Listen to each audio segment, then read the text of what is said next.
need to know about it. So I'm really excited to hear this presentation, Donna. So Donna's on a screen on her phone, so Basula's going to be sharing the slides. Mine just got a bit of a rogue puppy, so excuse me for the puppy.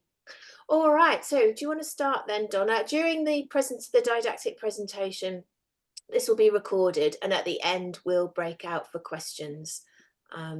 So I'll let you take it away. Thank you. Thank you very much. So good evening, everybody. My name is Donna Attard, and I'm the Deputy Registrar at SACAT in the area with the responsibility for the guardianship and administration and mental health lists. So that list also includes the Advanced Care Directives Act as well, just so you know. So I've been with SACAT for around 7 years. So this is an area that's increasingly, we're getting a lot more applications. It's quite a busy area of the tribunal. So the first thing I wanted to go to was my first slide, which is to explain a little bit about SACAT, that SACAT is a tribunal and not a court. So why that is important is that the tribunal is an independent decision-making body, and in the guardianship and administration and mental health lists, we're considering applications for people who predominantly have a mental incapacity and a problem with decision making. And because we are the decision maker, SACAT cannot provide advice. And while we do work closely with the Office of the Public Advocate and the Public Trustee, we are completely independent of them both. And like I said before, SACAT only has jurisdiction to consider applications under the Guardianship Administration Act and also the Advanced Care Directives Act when a person has a mental incapacity which affects their ability to make decisions. So if we go to the next slide, I thought I'd quickly run through the types of applications we can consider and the types of orders we can make. So administration orders are largely related to people's financial and legal affairs. So we can make orders that are limited and full, and they can include non-complex financial decisions, which is your general day-to-day financial matters. So managing your bank account, paying all your bill, your phone bill, paying your rent, managing your Centrelink pension and budgeting for your day-to-day affairs. That's considered non-complex. Complex financial matters include managing shares, managing investments and property, signing contracts and other legal documents. And that is important when, as a medical professional, you're completing a medical report, because SACAT will consider the distinction between the person's abilities to manage non-complex affairs, financial affairs, and complex financial affairs to be least restrictive. So we won't make a complex matter, an order over everything if the person can manage some of their money. So guardianship making, decision-making areas, the 4 key ones are there. They're pretty self-evident. Personal lifestyle and access decisions are the area that a whole heap of different things fall into. It can be decisions about access, so who can visit the person and when, advocacy, and those types of things, and also can include planning someone's holidays and all those types of things as well. So again, much like if we jump to the next slide, I will talk about special powers quickly. So a guardian, as you would have seen before, can be appointed to make decisions about medical decisions and treatment decisions, and they can be appointed to decide where the person is to reside, but a guardian cannot force that decision on a person who is subject to an order. So if the guardian is needing to make decisions about where the person lives or what medical treatment or dental treatment the person is receiving, and they are needing to force those decisions on the person, that would be considered a special power. And as you can see there are 3. We refer to them as A, B, and C. So to explain them in case you're not aware of them, special power A directs the person to reside at a particular place which means that if the person leaves that place, they can be forced to return there. Then B is authorising the detention of the person at a particular place, which would in fact be locking them in somewhere. And C is related to the use of reasonable force for medical or dental treatment or other day-to-day care, treatment and care.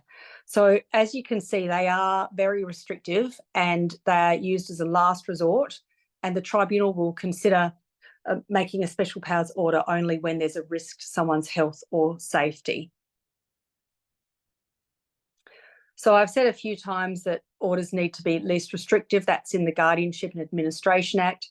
SACAT can make full or limited orders depending on what decisions need to be made and what decision-making capacity the person may have. The tribunal can appoint a private person, or they can appoint the public administrator or the public trustee, the public advocate or the public trustee. But when the tribunal appoints the public advocate, they can appoint them jointly with a private person or a couple of private people. But when public trustee are appointed as the administrator, they must be appointed alone and with no other person. And that's to be sure who is responsible for the person's finances. So a substitute decision maker, that's an SDM appointed under an ACD or an enduring power of guardianship, has similar powers to a guardian, and a power of attorney appointed under an enduring power of attorney has similar powers to an administrator. That's what AOR is. So if there is an advanced care directive in place appointing a substitute decision maker, or an enduring power of attorney in place appointing a power of attorney, significant reason must exist if you as an applicant are seeking to have those people removed for some reason.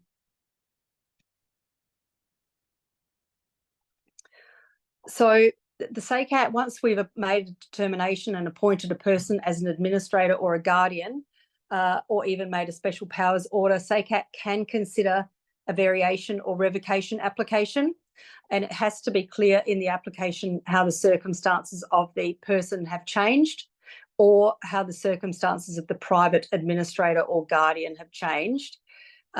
And that includes if you have concerns about the decisions being made or the situation of the person. If possible, your application is assisted with evidence. So if it relates to decision-making about the person and the person's being put at risk by those decisions, any incidents of those concerns, so, the specific things that have happened that have led you to have those concerns. If it relates to financial matters, any information you might have about the risks to the person's finances, which might include unpaid bills or screenshots of bank accounts or anything along those lines. So now I'm going to talk about advanced care directives, which is one of the areas that you asked me to talk on. So the tribunal can consider applications when there are these documents in place, but I was just going to quickly run through the different requirements when there is someone appointed as a power of attorney or as a substitute decision maker under an advanced care directive. So if a person has put in place an enduring power of attorney, they've obviously established who they want to manage their finances, and SACAT does not consider the removal of that person as a decision that's taken lightly. And the applicant, if they are seeking for that person to be set aside for some reason, needs to provide some evidence. Now, if it's that the person who is the enduring power of attorney no longer wishes to act, something in writing from that person, if they've lost capacity, something to demonstrate that, or if it's concerns around the financial decisions or potential mismanagement of the person's estate, then any evidence that goes to that. With an advanced care directive, the Advanced Care Directives Act made very people-centric legislation and was very clear that SACAT should not set aside a person who has been appointed as a substitute decision maker unless there are really significant grounds. So what that means for you as an applicant is if there is an advance care directive in place appointing a substitute decision maker and you for some reason believe that person should no longer be making decisions, or if you believe that the document could potentially be invalid because of the person perhaps may have lost capacity after signing, or perhaps the witness of the document wasn't consistent with the legislation, then the tribunal, to consider making a guardianship order, will be requiring an application under the ACD Act as a separate application to any application for a guardianship order. So that the tribunal can't provide advice about which application to lodge, but the three main applications that are used under the Advanced Care Directives Act that can be made through the SACAT website are to revoke the whole document, revoke the whole Advanced Care Directive, revoke just the appointment of the substitute decision maker.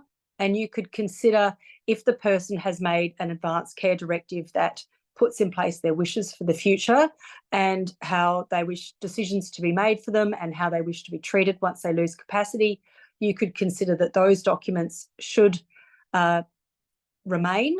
And in that case, it might be that a revoked substitute decision maker application might be something you consider appropriate. And the final application is to determine the validity. So that's an application for advice under the ACD Act. Now, the important thing to know is that an enduring power of guardianship is recognised as an advanced care directive under the legislation, and so is a medical power of attorney. Obviously, the medical power of attorney is only relating to medical decisions, but it is still considered a legal document under the Advanced Care Directives Act.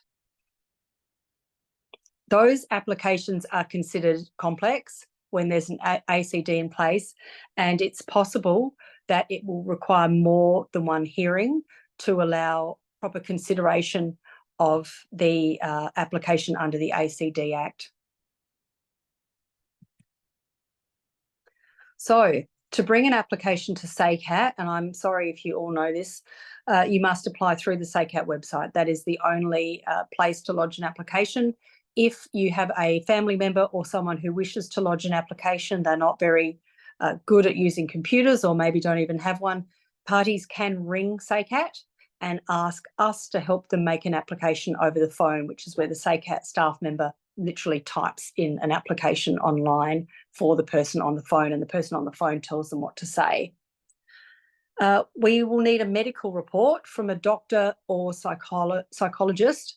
It sounds very obvious, but the doctor needs to have seen the person.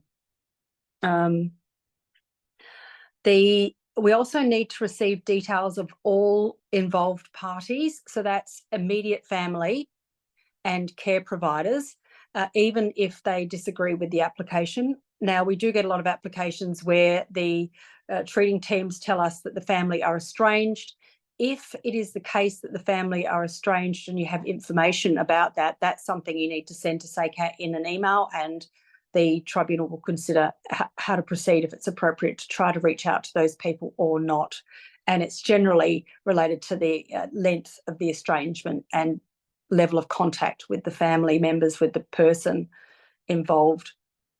If there is an advanced care directive, an enduring power of guardianship, or an enduring power of attorney around, we would like a copy of that. That's a requirement.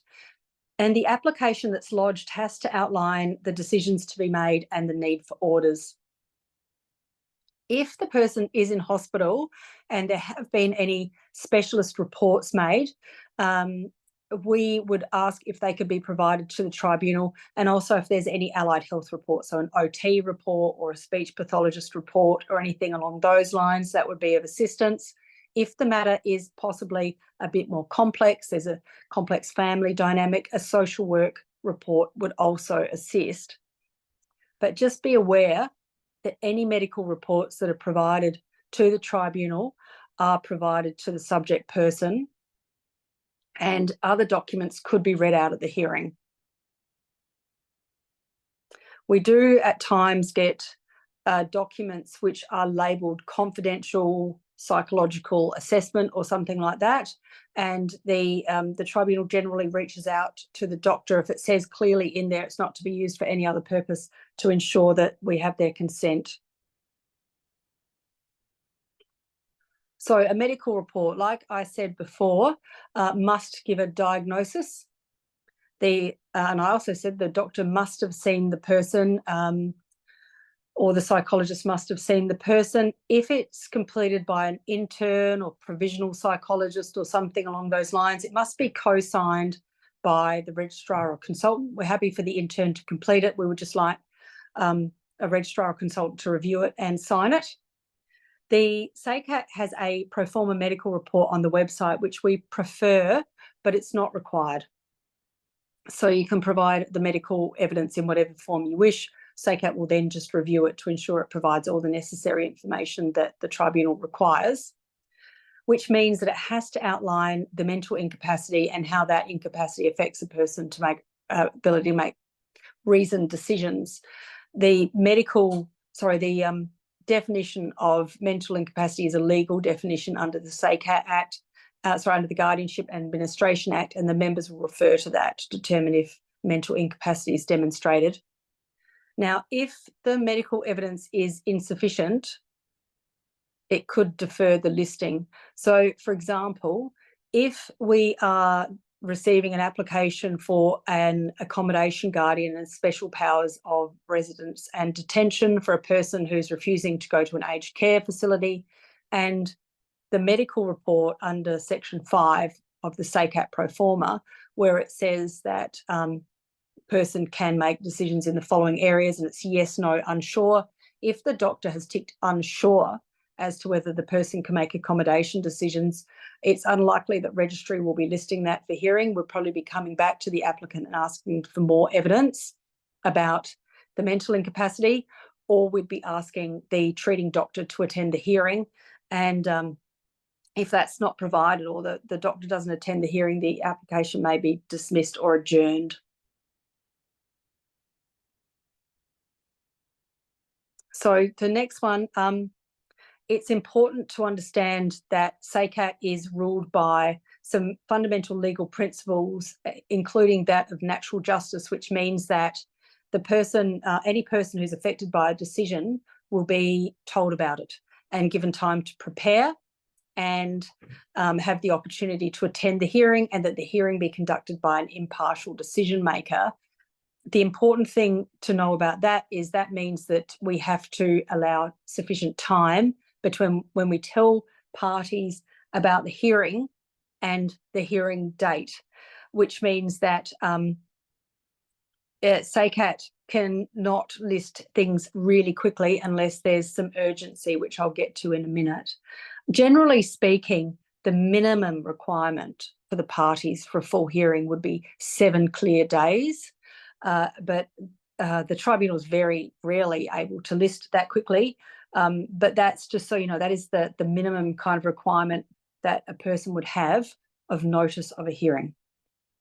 So to the next slide, just so you know that the applicant is responsible for explaining the application and the medical report and the rights to the person.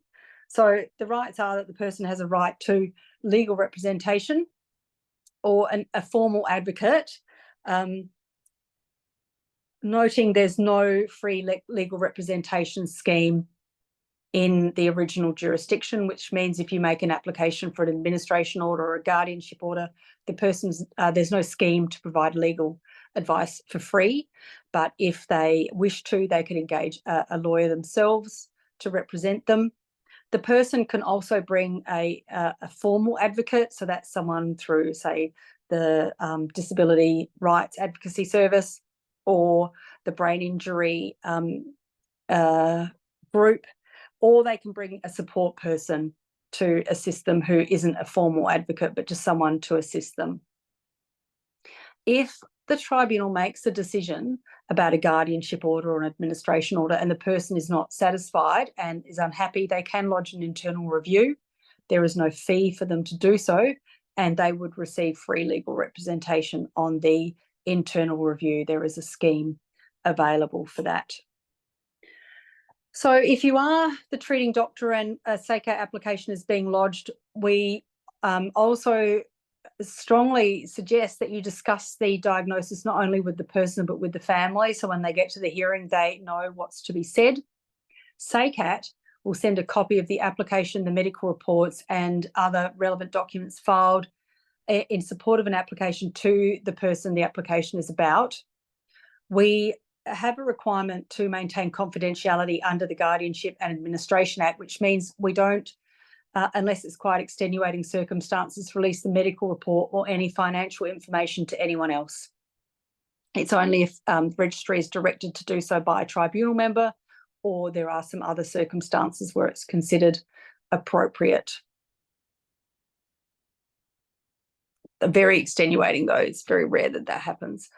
So involvement of the subject person. So SACAT start with a view that the person should be involved. This application is fundamentally removing the person's ability to make decisions for themselves, and SACAT believes the person should be able to attend and hear that and understand what's going on. So SACAT will always want the subject person involved. In extenuating circumstances, the tribunal can consider excluding the person or excusing the person if they cannot make any contribution whatsoever.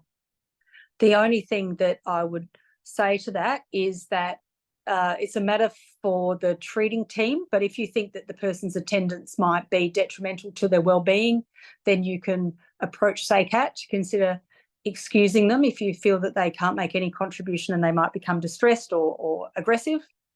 The one thing that can happen if there's a family with high levels of conflict and the protected person or the person who the application is about is not at the hearing and a family member believes that the person can communicate, even if the treating team say, no, there's no way the person's got capacity to make any contribution to the proceedings. If there is someone there who does believe that they're that the person the application is about is able to make any contribution, it might be adjourned so that the tribunal can either visit the person or have them at the next hearing. So the attendance options, as you would probably know, the person can attend in person at SACAT, can attend by video conference. That is our strong preference if the person is in a SA Health facility. They can attend by telephone, or we can consider a visit to person, which is where the tribunal member visits the person where they are residing in advance of the hearing. The tribunal really only consider that when the person is living in supported accommodation, so they're in an aged care facility or a hospital or a 24/7 type supported disability accommodation, supported accommodation. The tribunal generally do not visit residential homes, and the tribunal needs a bit of notice to conduct a visit to person. There is the process that has to be approved by a presidential member, and a member has to be found to do the visit. So we need 1 week is absolute minimum, and that might still be a struggle.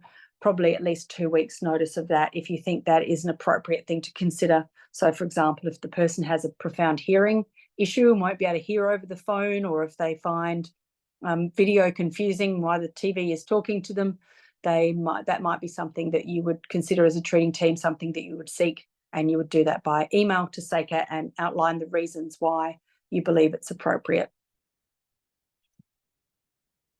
So if you are the doctor and you've been asked to attend a hearing, well, generally you'd be, it could be an urgent interim hearing. If the person is in hospital and the treating team sought urgent orders, we generally require a treating doctor to attend that hearing.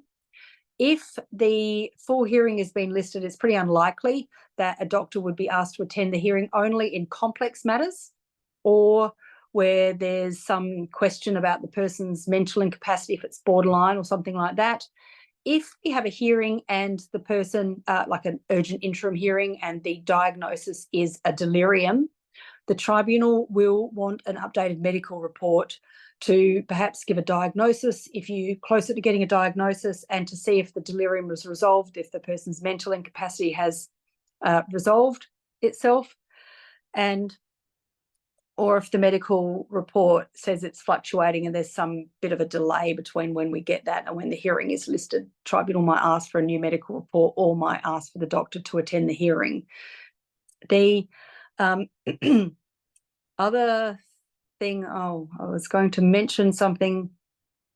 No, it's gone. If it comes back, I will mention it. So at the hearing, if you are giving evidence as a doctor at a hearing, we ask you to use specifics. Sorry, this is the next slide. Yeah, thank you. Specifics, not generalizations.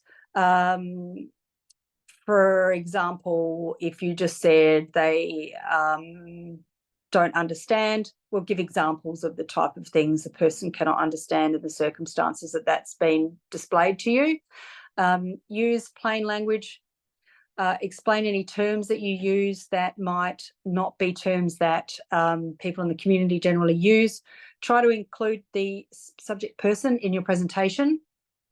Now, we understand that providing medical evidence at a hearing about a person's mental incapacity can be distressing for the person, and we understand that all the tribunal members are very experienced. And we understand that, but at the same time, the person has a right to understand why their decision-making capacity is being removed.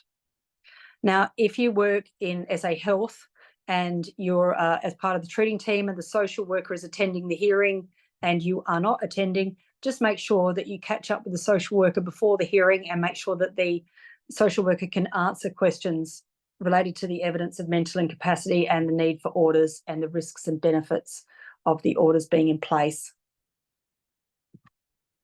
So adjournments. I've raised a few things already about when an adjournment might occur. If we get a late notification of a immediate family member who haven't had sufficient notice, the tribunal member might determine to adjourn. If the medical evidence isn't sufficient, might be adjourned. Again, like I said, the subject person, if the tribunal member believes that the subject person needs to be there, that might be, the hearing might be adjourned. And if the subject person hasn't been given the documents or advice at the hearing. And also, as I said earlier, if there's an enduring power of attorney advance care directive and that's not provided in time, the member may adjourn it.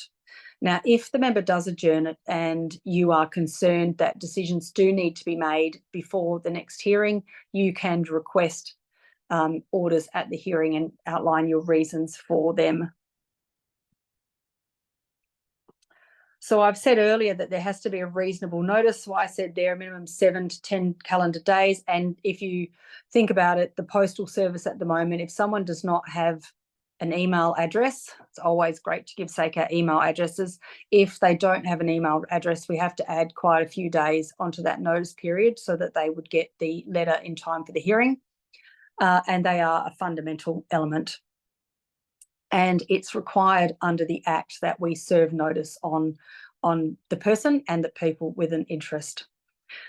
So urgent hearings, I'm not sure if any of you have been involved in urgent hearings, but SACAT can consider an urgent interim order being made under Section 66 of the Guardianship and Administration Act when there's an absence of notice or sufficient, where there is, we don't provide notice to the subject person or to any other person.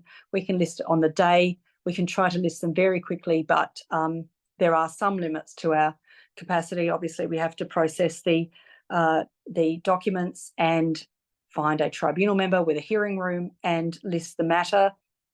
The tribunal makes those orders when there is a serious and imminent risk of harm to the person. So the next hearing, if we jump to that, the tribunal will determine if the matter is urgent.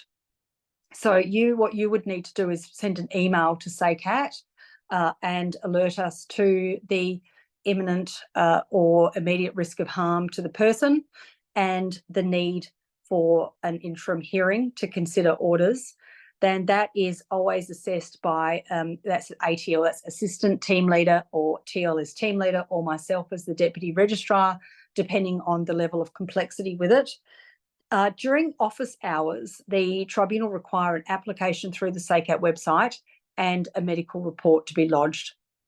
The tribunal has more resources during the day, and if the need arises during the day, really you have to lodge the application during the day. SACAT does run a 24-hour service, but after hours is for an emergency only. There's only one tribunal member on, and the tribunal will try to accommodate it. But if there is another hearing on, you might have to wait.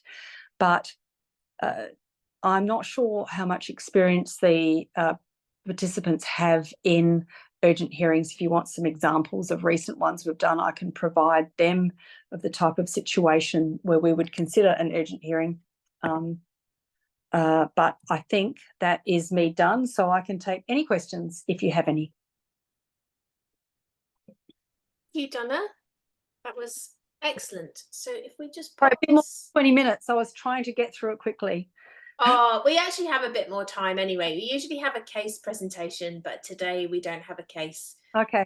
So we do have a bit more time anyway.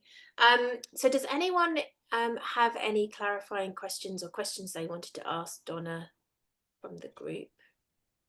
Yeah, can I ask a question? I'm Delia. Sure. Yeah, Yep. Delia, yeah. Yeah, hi. Thank you, Donna, for some really insightful information here. I just have a question in regards maybe to some examples of these urgent hearings, because I had looked after some patients in the community at their homes as a home visit doctor. And sometimes I was really concerned about their safety because, you know, there's nobody checking on them, or they have falls. And then the children are not really acting in their best or in their parents' best interest. So could you maybe give us some examples of how far does it need to get dangerous to section a person? Yeah. Yeah, so the requirements are basically, it has to be serious and imminent. So the tribunal can consider listing a more, we call it an expedited hearing. So what we're talking about with urgent hearings is on the day or within 24 hours, which means that I'll give you some examples. So in one case, the person who was subject to the application was at home, and the husband was perpetrating domestic violence against the person, and she was saying she didn't want to leave, and an application was brought to consider an urgent order of guardianship order with special powers to facilitate the safe transfer of the person to NDIS housing. So that's an example where obviously the domestic violence was the risk. The really, I guess, common one is when the person is in hospital and they have a diagnosis of dementia and they're hitting staff and refusing treatment, and the hospital need to keep the person in hospital to treat them and treat them safely and for their own well-being. People who are needing medical treatment and refusing, someone, for example, had Addison's disease, if you know what that is, was refusing oral intake and tube feeding, needed antibiotics and was resisting and refusing treatment, and they thought the person might pass away. Someone who was in an aged care facility had a fall and was refusing to go to hospital, and they wanted special powers to transport that person to hospital. I'm trying to find somewhere the person isn't in hospital or in a residential aged care facility. In your case, Delia, can I ask a question? Were Yeah. the family members already appointed as substitute decision makers, or did that person not have an appointed substitute? No, I think they were. I think they were two siblings, and they were appointed as substitute decision makers on a advanced care directive paperwork. But they would maybe only visit, I don't know, once a month. They did not realize, even though we've explained to them quite often and in detail, that their mother or parent had developed dementia and can actually not look after herself really well anymore. And so they did not really check in, and the person with the dementia, unfortunately, refused all medical care, refused to go into a nursing home, refused all sorts of things, refused meals, refused all help. And so there was these incidents where, you know, she would have a fall and then nobody would check on her, you know, until somebody eventually finds out, oh, she's been lying there for, you know, 2 days on the floor. So there was, yeah, these kind of issues that were worrisome. And we would go to the children because they were appointed. But then they were kind of respecting their mother's wish, you know, not to want to go to nursing home and not to want to have Meals on Wheels and, yeah, those kind of things. Certainly, Jackie and I have been involved in lots of patients that sound similar, Delia, in the community as part of community geriatrics. We see very vulnerable patients that may or may not have any family members. Often they have no family members and no supports.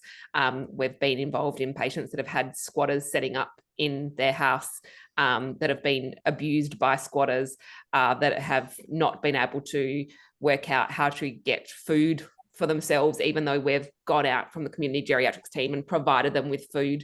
And then we'll go back 24 hours later to check on them and they haven't been able to get out of the chair, or actually, you know, they might be able to get out of the chair, but they can't coordinate or cognitively sort of manage putting something in the microwave, or even, you know, getting the Meals on Wheels out of the front, from the front step.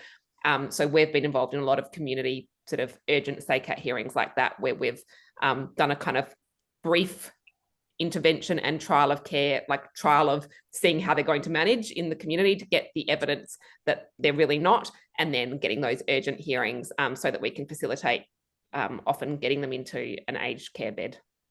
But usually, well, quite often they have to go via hospital, don't they? Because they haven't necessarily had all the I mean, we would try not to, and certainly a lot of these patients are not acutely medically unwell, and there has been a diagnosis of dementia for, you know, many years, and they've been grumbling along and sort of managing, and then often it's referrals from GPs saying, you know, we just do not think this person's managing anymore. So we will try to not send them to hospital. The only patients we send to hospital is if there's significant behaviours of dementia and we're worried that they're going to sort of flare, and or it's becoming more complicated now because, as we were discussing earlier, Steph, most of you might know that most memory support units require special powers, and to actually list someone for a memory support unit, you need to almost have the special powers before you list them for the memory support unit. And so it's sometimes really hard to actually get the urgent SACAT hearing, get the powers, and have lined up a memory support unit bed all kind of in the same instance, recognising the patients need to remain safe. Yeah, so. But if and another bit that complicates that sometimes is we've been able to get the special power, like we've got the evidence, we know that the person's not managing, we know that they're at imminent risk of being not safe. We can go to SACAT, we have the evidence to get the special powers, but if there's no family members to be appointed, and then it's appointed to the Office of the Public Advocate and they get a guardian that way, then even if we've got the bed lined up, they've got their own processes that say that they have to make sure that they've seen the person, that they've explored all of those avenues before that they will enable that person or make the decision for that person that they go into care. So it all gets a little bit complicated along the journey sometimes. But the other thing that we see, I guess, in a different way is that we have people that will come to our service and say that we need to get a SACAT, it needs to be urgent, we need to get this person removed from the home. But when we explore it a bit, this has been a lifestyle choice over a long time, like they're living in hoarding and squalor. But this has been 20 years and it's well preceded their diagnosis of dementia, and somehow they've been muddling along. And so it's those times where we will make genuine efforts to put in services, and then despite what the people that have now just been in and seen this set of circumstances, we may say, well, actually, there's no urgency. We don't need to go for an urgent hearing because this has been a long-standing set of circumstances. And I guess in Delia's situation too, Donna, that would have been involving a revocation of the advanced care directive if she had felt that they weren't acting in the person's best interests. Look, in terms of urgent requests for urgent hearings and a person whose well-being is at significant and imminent risk, the tribunal would potentially list an urgent hearing without the application under the ACD Act. If that would probably have to go to a tribunal member to determine. But if the tribunal was really worried about someone and them not being safe where they were, for example, if this lady was found on the ground and she'd been there for a day and she was still refusing to go to hospital, and the sons were saying, no, she doesn't want to go, and it was pretty clear to you as a treating person that she needed to go, then you could bring an urgent application for a guardianship order, and the tribunal might consider that it was okay to list that for an urgent order. Urgent orders only last 21 days. So that is the maximum that they can last. So they really are just an interim arrangement. And before that 21 days elapses, there'll be a further full hearing where all the procedural elements have to be satisfied. So everybody has to receive notice. The person has to get the application and medical report. Any supplementary applications have to have been received. But for an urgent interim, the tribunal can consider, in really pressing circumstances, proceeding with just an application for a guardianship order and special powers if that's what you consider is necessary. So do we have any other questions? And Delia, I hope that answered your question. Thank you. Thank you very much. Yeah. There was a question in the chat about the urgent hearings, but I think you've kind of outlined those ones already. I just wondered how confident people, or many of you had to complete the medical report for special powers, just in reference to what Chloe was saying about people who are moving into memory support units, and now those units are requesting that those powers be in place, even if the person is going, like I had one last couple of weeks ago where the lady was totally voluntarily wanting to go, but the residential facility was still keen to get the special power document done. So I didn't know if anyone had felt confident to do it or had done it, because I've done a few, and I think we'll probably have to do more as GPs, because it is becoming more. I don't know what changed, why it changed, but it has changed very recently, hasn't it? We're feeling it at SACAT, that's for sure. More applications. It's kind of changed, I guess, Steph, in relation to restricted practices and stuff, and the aged care reform. And the commission findings, and so they just have to have it documented that there's a reason why people are having their liberty deprived, that kind of thing. And are they making that in place for all the people who are already living in a memory support unit, or is it only for new they're not admissions? Retrospectively, they don't, in my experience, you might know differently, Donna, but they're not really going back and looking at patients that are already in memory support units, unless they're becoming more distressed or agitated and then needing some of the other powers around sort of medication provision. But for new residents going into memory support, that's where it's becoming the issue. Oh, sorry, Anke, you've got your hand up. You've just unmute. Sorry, I'm a little bit vague on the situation as I've just taken over this patient, but he's in residential care, 76 years old, has a history of alcoholism. Therefore, he's now under the guardianship. And as part of the guardianship stipulations, it said in his notes that for any procedure I would need to obtain the okay from the guardianship board. So he is, I just reviewed him. He's got an ulcerated lesion on his lower foot. I actually did an urgent biopsy because it looked malignant, and he's got a BCC, which has now perineural invasion. But obviously, it needs to be taken out. So he's very happy for it to be taken out. I think he's got enough power to consent to that. But would I still need to go? And sorry, I can't actually give you more details at this stage because I need to look a little bit closer as to where would I still need to go to the guardianship board. If it's a clear case of this needs to be done, the patient is consenting to it. Where do I go from here?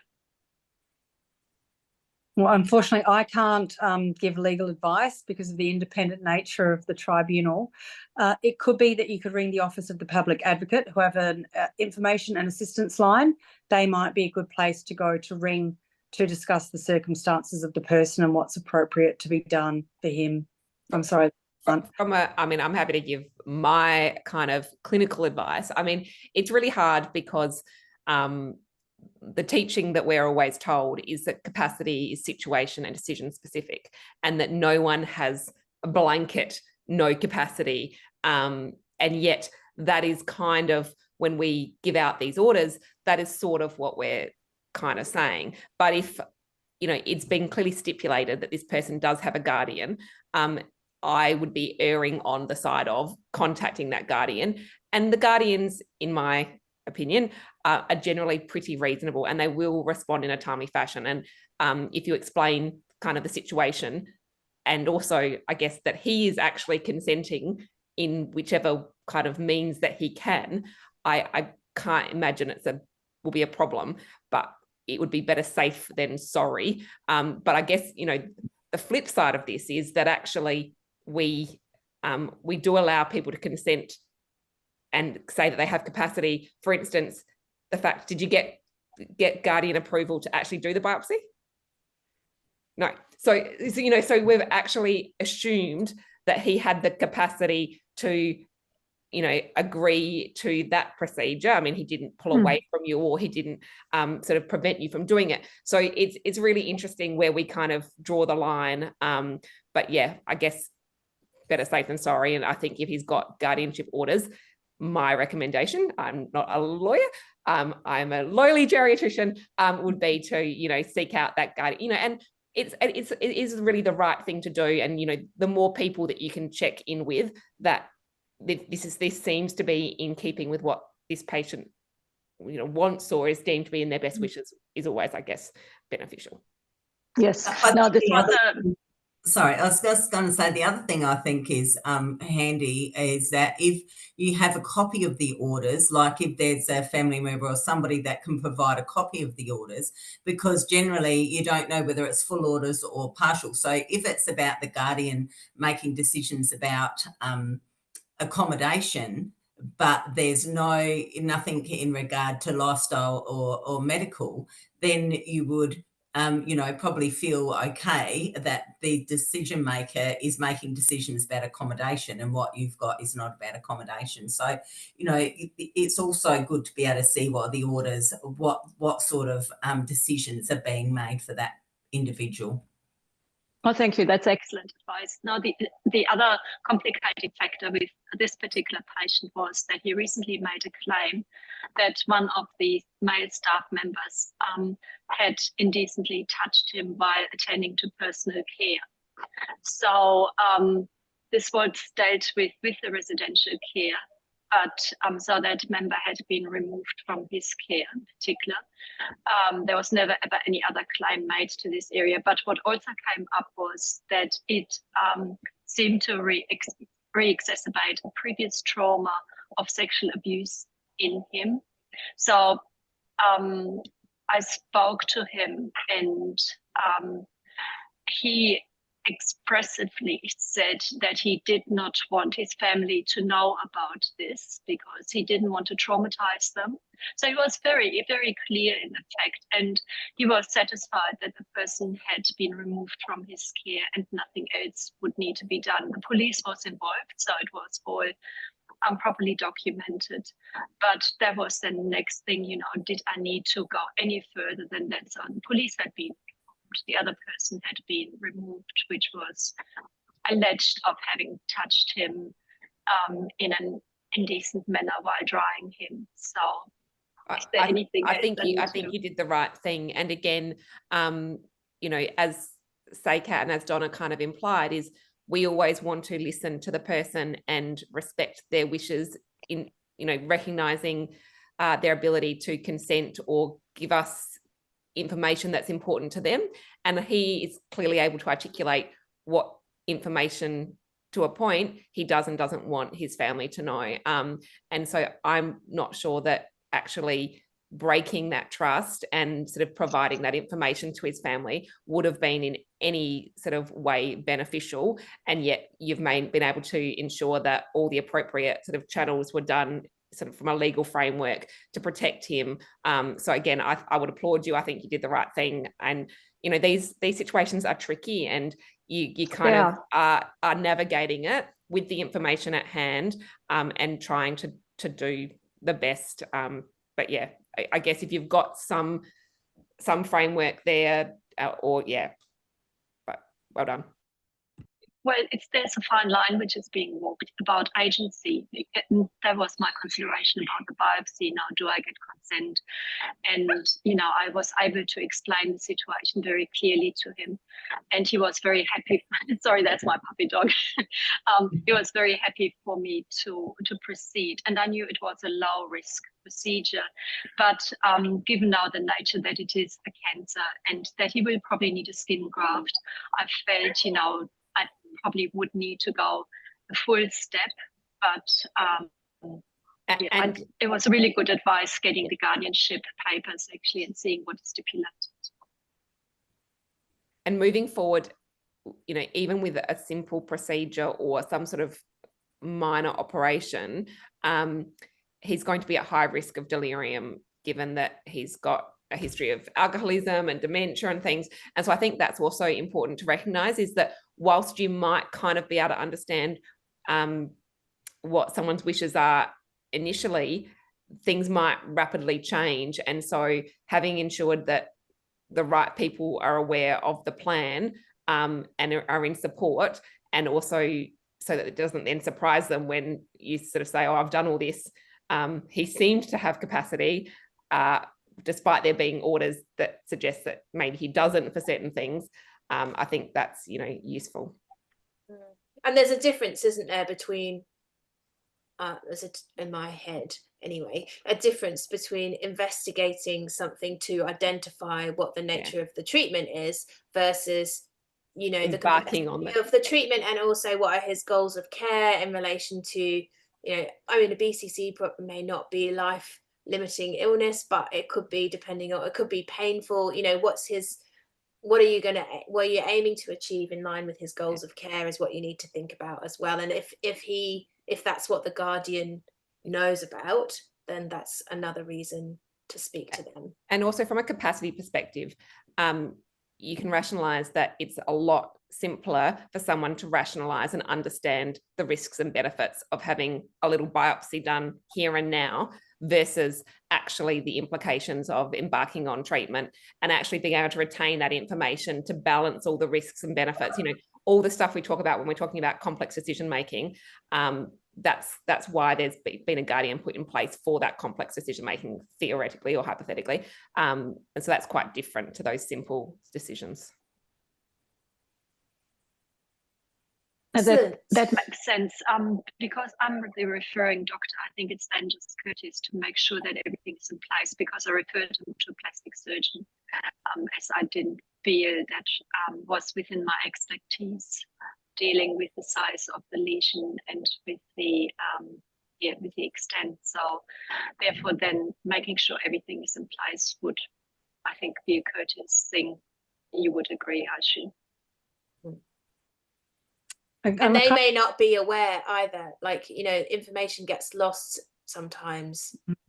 So you need to just make sure that the person that you're referring to is aware of all of that need for information transfer to or checking with the guardian and that kind of thing. Because you are the treating doctor and you don't have a copy of the orders, or if you think they look a bit old and maybe there were new ones, you can email SACAT and put in an email and advise you're the treating doctor, you'd like a copy of the most recent orders for the person, and the tribunal can release a copy of the order to you, so you can be sure you've got the most up-to-date ones.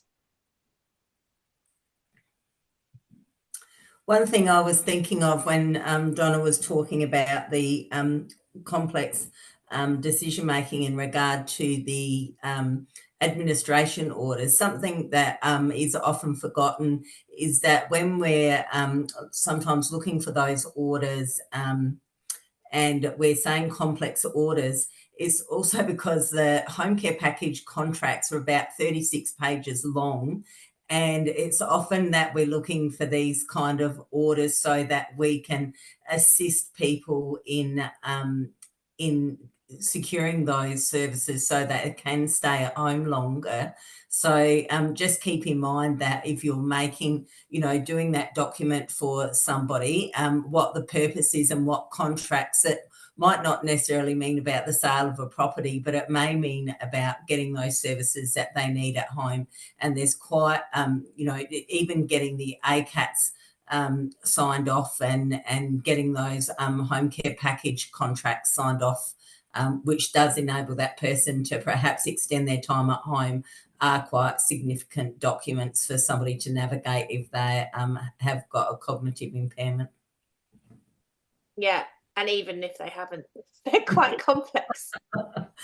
They're just really detailed. So, yeah. Or if they're non-English speaking, not that that's a reason to say they don't have capacity, but I just mean those documents, if you're not of English speaking background, it can be quite hard to understand. And the aged care placement contracts, all of that is very difficult. That's right. And considering people's base literacy as well, prior to a cognitive impairment might make it extra tricky.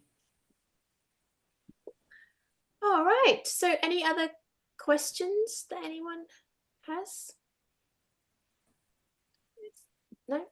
It's good that we had a couple of case examples from you guys and we didn't have to use our own case examples, Chloe. And we finished exactly on time. So that is the end of that dementia series. There are a whole heap of other echoes going on all at the same time, and there is a frailty one beginning of next year, I think. Was there anything else we needed to signpost, Basula? No, you're on mute, but no. Okay, then thank you for participating, and we will see you again soon. Thank you very much, Donna, for your really eloquent presentation. Yeah, thanks, Donna. That was fantastic. Donna, are we able to share that with some of our teams, that presentation? Yeah, of course. Yeah, that's great. And thank you everyone for your participation over the last,